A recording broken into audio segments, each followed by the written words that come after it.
Well, good morning. It's looking like being a fairly bright day, a few clouds about, but still great to be out. A bit different today because Wendy's not going to be with me. She's otherwise engaged. We've got 3 things on the agenda today, and the third one I'm pretty certain you're going to love. So you need to stick around to hear that one. But first of all, I'll tell you that today I'm meeting up with Mike Ainsworth. We've had a bit of a late start to our guided ride season this year, mainly because of the weather and various other things. So we've got to get some planning done. But also, we're going to meet a very interesting guy called Neville Chamberlain. Not that one though. And Nev is so interesting because he retired in his early 50s, rented out his house so he's got an income, and just took to travelling the world. He calls himself a global hobo. He has no particular plan, but one thing he always does try to do is head to Nepal, where he helps to build schools. And Nev's travels aren't just abroad. In fact, he did Land's End to John O'Groats. And while many of you will have done Land's End to John O'Groats, you probably wouldn't have done it the way Nev did it. So we're going to head to Wymondham Windmill and we're going to sit down and hopefully find out much more about Nev's travels. What started you off on this travel bug? I don't know.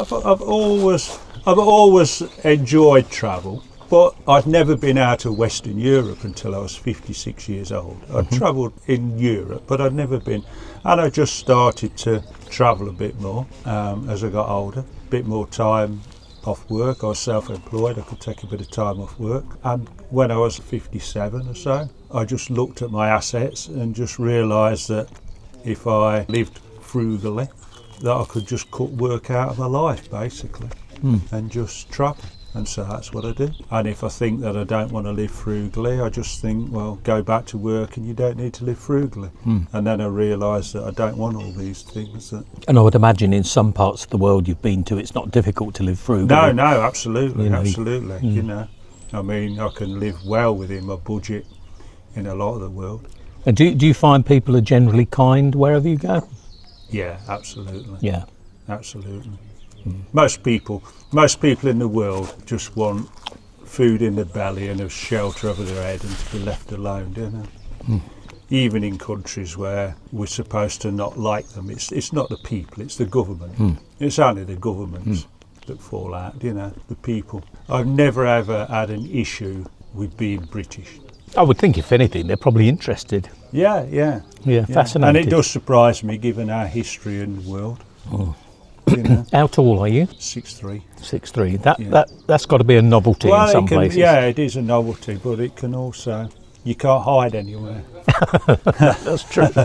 I wish I was 5'11" sometimes, and you could just blend in a bit. I wish I was 5'11". Yeah. But no, you know, countries where you think being British might be an issue with some people. It's never really been. So how do you travel? Do you mainly fly or? I only fly if I need to fly. If geographically I can't get to another country by land, or occasionally it's because of time. Like as an example, this last year I left Grantham mid-October and travelled almost exclusively by train, but occasionally by bus when I needed to.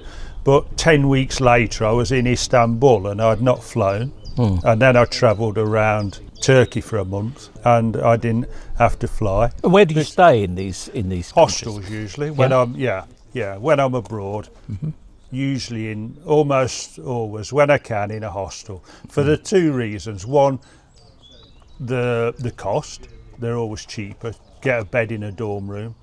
But the other, well, the 2 more reasons. One is they tend to have a kitchen, so I can cook my own food. Not only for the reason of budget, but I can eat healthier. Cooking what I want to eat is healthier than just eating out all the time. And the other is the social aspect, that you're meeting like-minded people. You don't meet like-minded people in a 5-star hotel, not when you've got the attitude, you know, when you try to travel around the world like this as a solo thing. So, yeah. So out of all the countries you visited, where would be your favourite? If somebody said you've now got to settle in one country for the rest of your life, where would it be? I don't know whether this one counts, but it would be Scotland. Absolutely no doubt about it. Well, it very much counts. Yeah, very much counts. Yeah, Yeah. it would be there. Yeah. It'd be nowhere. Why is that? I always think with Scotland, I can get everything that I want to do, and that in my life I can get in Scotland. I love the outdoors, so there's the outdoors, but you've got some great cities, you've got loads of history, culture, lovely people, nice food. There's the other countries where you can get most of those, but quite often you have the language barrier. But yeah, that would be the one. And you actually did a big walk, didn't you, in this country? Tell us about that. Last year, almost kind of on the spur of the moment. Well, with 2 days' notice, I was in Cornwall and I just thought I would set off and try and walk to John O'Groats. Not really thinking that I would get there, but 94 days later, I was there. Wow. So yeah. Over 3 months? 3 months of walking, just walking, carrying my tent. And you had some days off though, I guess? I had 9 rest days. I had a few days where I only did half days walking or a few miles walking. When I had my normal life, cycling was a big part of it. I used to do time trials and, a lot of Audaxes and long distance rides, things like that. But now, I would kind of say now, I'm a traveller who rides a bike. Yes. Rather than a cyclist who travels. Yeah. It wasn't reluctantly. I've just left that last part of my life behind me, didn't I? The part what was materialistic, if you like, for want of a better word.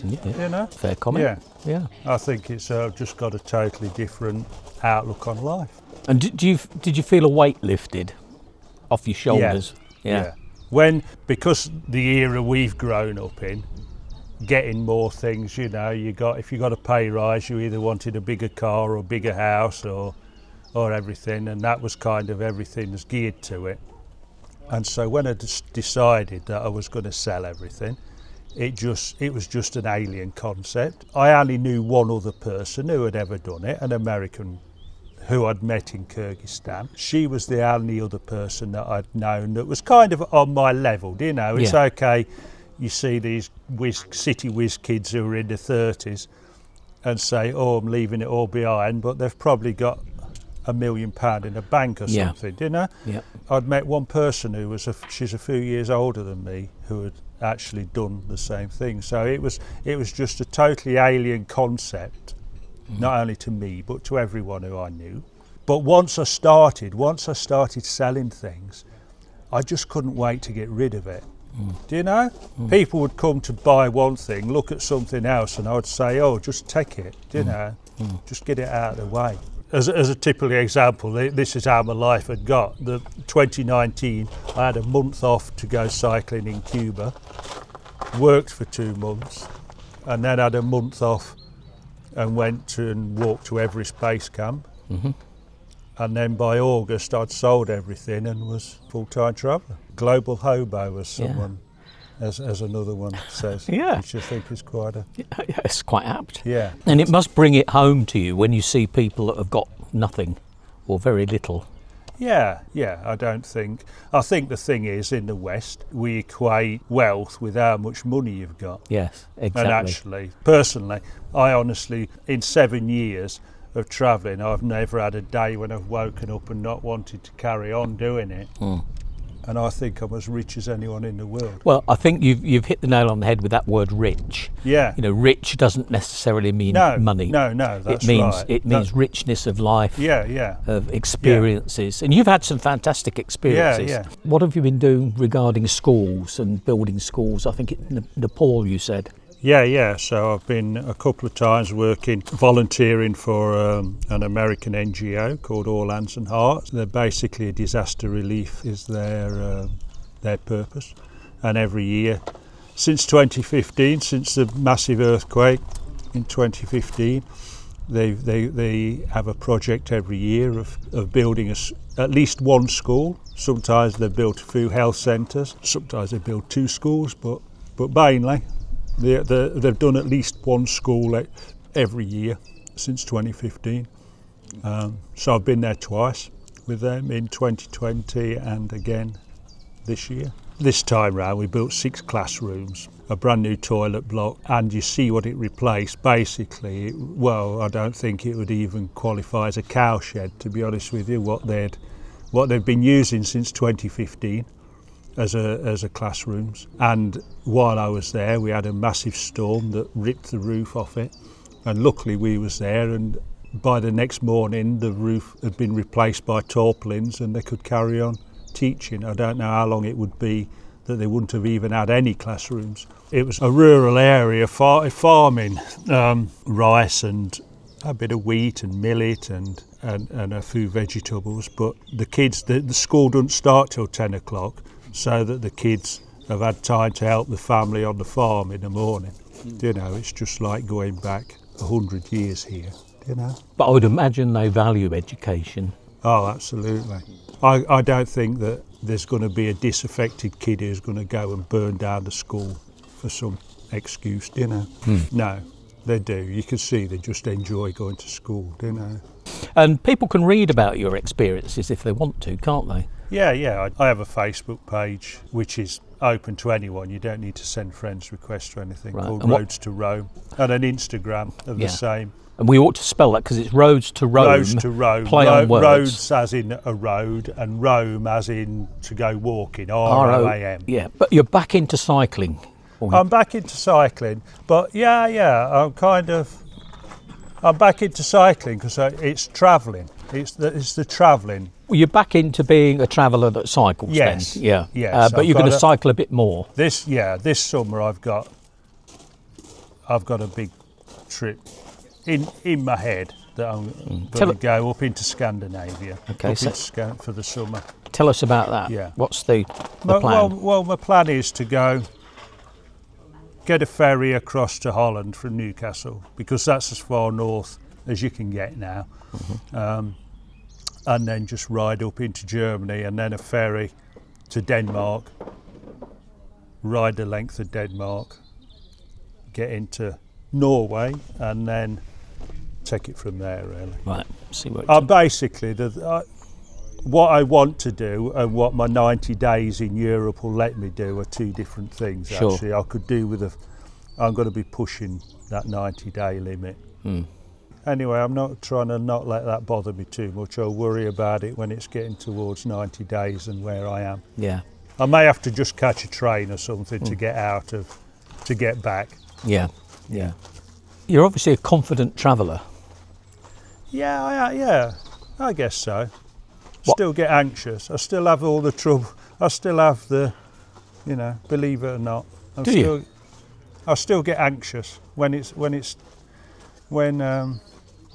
I'm catching flights or catching trains and connections, and I'm still anxious. Never got away from that.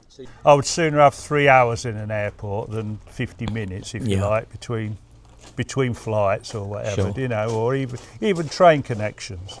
I'll book a train and give myself an hour and think, well, I'll just go and have a cup of coffee, or I'll sit and watch the world go by. Yeah. Yeah, relax. Yeah, relax. So because at the end of the day, usually I don't have time. If you have 2 weeks off work, you need to use that time. Whereas it doesn't matter to me if that 2 weeks is 2 weeks and 2 days. It doesn't matter. I usually don't have time constraints like that. It's very rarely in my life that I need to be somewhere. Yeah. It's usually that a visa's running out or something. I suppose it's this 90 days thing that's causing an issue, isn't it? This is the first time, actually. This is the first time. I think I once got up to 75 days. I can just cross into Morocco. I can go into one of the Balkan countries. Some of the Balkan countries now. Croatia's now in the Schengen, but you've still got Serbia, Bosnia, Montenegro, Albania, and then Turkey. How long do you have to be out of the country before it resets? Some you can usually go back in. Right, okay. Yeah, and then your 90 days starts again. Yeah, but I mean Europe doesn't. You have to be out for 90 days. If you've had 90 that's what I mean. days in, 90 you've got days to be out for 90 days. But So tell us about your bike. So my bike I had built in 2012. it's hand built, steel hand built, by Mercian, Derby, a Derby firm that have been going since 1946 actually, and it was just like, just a dream bike. I remember previously looking in their shop windows and in Alveston in Derby and thinking, oh yeah, one day. And 2012 I took the plunge and had a touring bike built. I've sold everything. I've also got another Mercian, which is in a mate's loft in Sleaford. In fact, it's moved houses with him once, gone from one loft to another. So I've still got a full-blown racing Mercian, which is like a thing of beauty. Yeah, I still get excited. I'm still a cyclist when it comes to that. When I see that to bike. the kit. And tell us what you spec, because I mean I've looked at your bike and I'm quite disappointed, frankly, because there's not a lot on it to plug in. It's got down tube shifters, 9-speed. That's it. There's nothing else. I'm going to say really. It's an real old traditional bike. I don't wear cycling shoes, so it's just got flat pedals. But it's got nothing. It's got nothing. But I'm not going to get stranded with a flat battery in the middle of nowhere. Well, that's true. Yeah. Unlike me, I have to phone up the national grid when I'm putting that's everything on charge. Right, yeah. I've got a Garmin watch now. Right. Which is a bit technical for me, but that's more for running actually. More, but it will do my cycling. Yeah.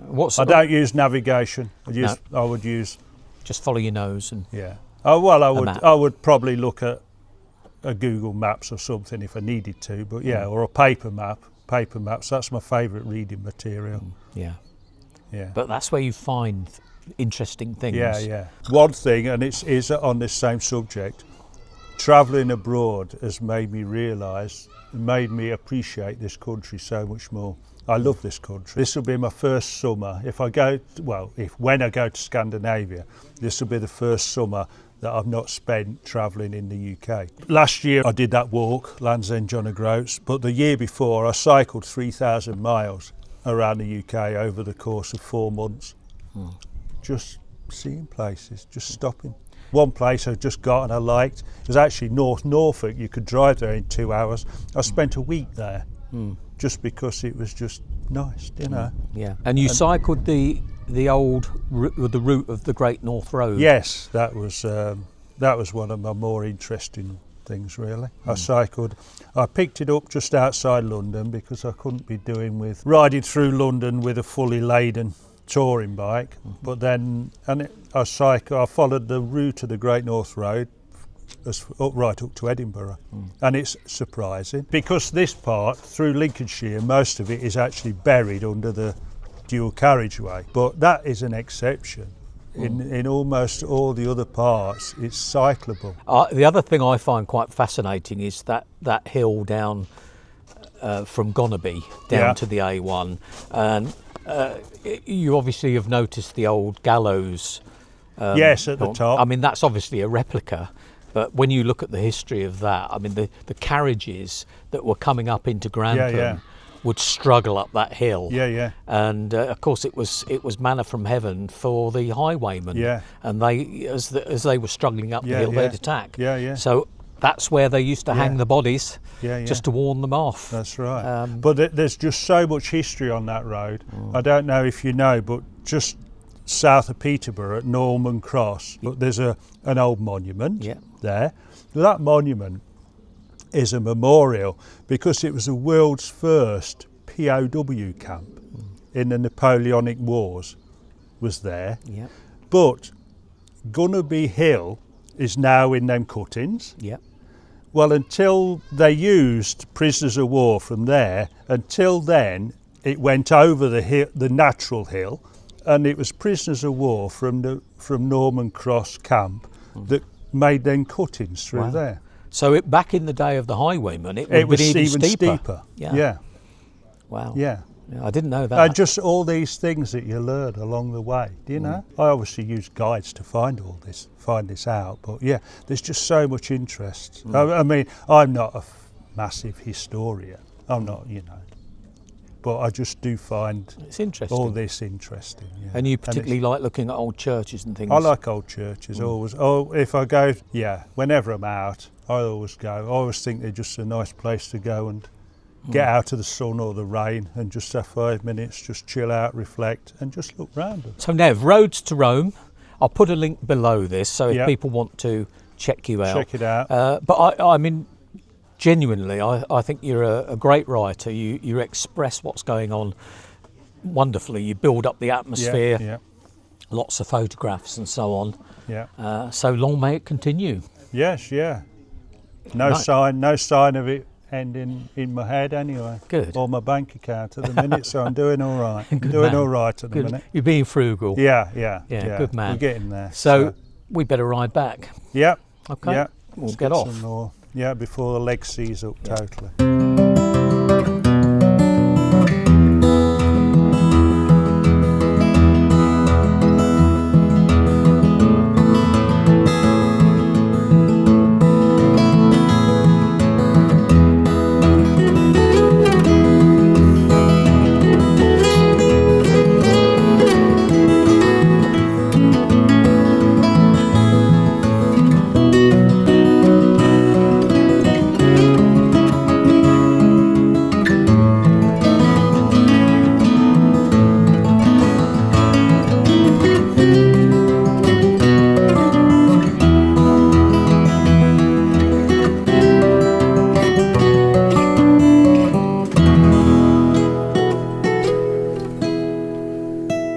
Right, we're going to part our ways now, Nev. Yes. That's good to see you. Yeah. Thank you for the invite out. Not at all. Been nice to come out and have a chat and enjoy Norway. Yeah. And whatever else you do. Yeah. And we'll watch out on Roads to Rome. Roads to Rome. Yeah. All Yeah. right. Look out for me. Don't expect anything too sophisticated and everything, but yeah, it's all there. None of It'll be us there. on here are sophisticated. Nev, don't worry. Thanks very much. Yeah. No, thank you, Roy. Bye for now. See you, mate. Yeah. I agreed to make a review of the latest Chilitech front camera, which is the Record Max. And the reason I'm quite excited to make this review is that the one criticism I had of the cameras before was their runtime. They just wouldn't last a full day's ride. But I'm really pleased to say that the Record Max should give me 7.5 hours record time.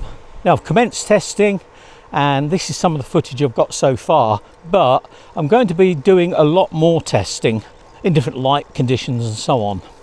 And the reason I'm telling you all this in advance is that when Chilitech sent me the camera, they sent 2 more, and they said these were to give to you.